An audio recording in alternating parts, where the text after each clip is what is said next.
Cornflour हाल्नुपर्छ। मैले cornflour 2 चम्चा हालेको छु। यो चाहिँ कर्नफ्लावर पिठो हो। अदुवा पिस गरेको, यो लसुन, यो जिराको धुलो हो, यो जिरा पिनेको। त्यसलाई हामीले चाहिँ यहाँ हालेर मिसाल्दैछु। कागती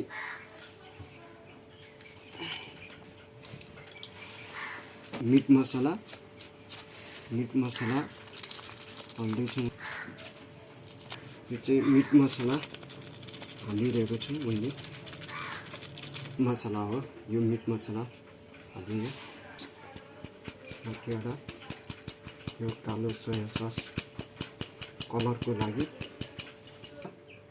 अन्डा हाल्दैछु मैले। यो चाहिँ अन्डा हालियो। नुन हो, यो चाहिँ नुन माथिबाट छर्केको। खुर्सानीको धुलो माथिबाट छर्केको छु, मोल्नुपर्छ। पानी पनि हाल्दैछु मैले। मोलेर चाहिँ यसलाई चाहिँ ब्याटर बनाउँछु। योलाई चाहिँ ब्याटर बनाउँदैछु मजाले। यो सबै सामग्रीहरू हालिसकेपछि चाहिँ हामीले यहाँ मजाले बाक्लो ब्याटर बनाइरहेको छु। कर्नफ्लावर, नुन, खुर्सानीको धुलो, लसुन, अदुवा, जिराको धुलो, मिट मसला, सोया सस, अन्डा, कागती हालेर चाहिँ हामीले यहाँ ब्याटर बनाइरहेको छु।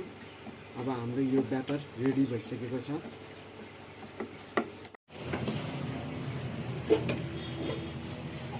त्यसपछि तेल मजाले हालेर, तेल मजाले राम्रोसित पाक्न दिने। हामीले चाहिँ यहाँ तेल हालिरहेको छौँ। माछालाई ब्याटरमा डुबाएर चाहिँ हामीले यस्तो गरेर ब्याटर बनाएर ब्याटरमा चाहिँ मजाले डुबाएको छौँ। हामीले फ्राई गर्नुपर्छ।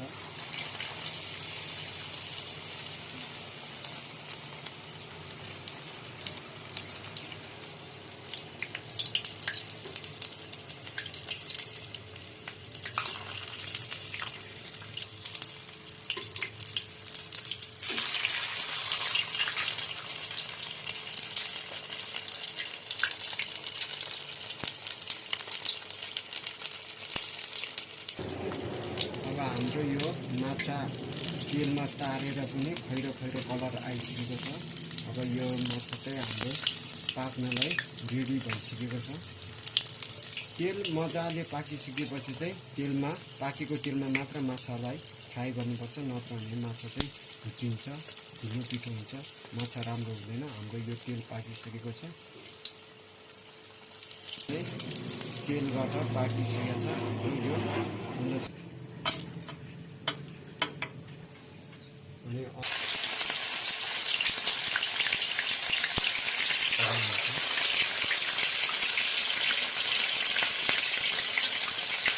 अब हाम्रो चाहिँ माछा हालेर अब हामी पल्टाउँदैछौँ।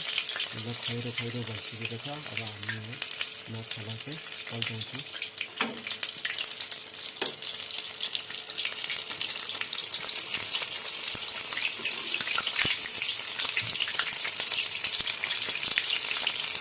हाम्रो चाहिँ माछा खैरो भएर पाकिसकेको छ, कलर पनि आइसकेको छ।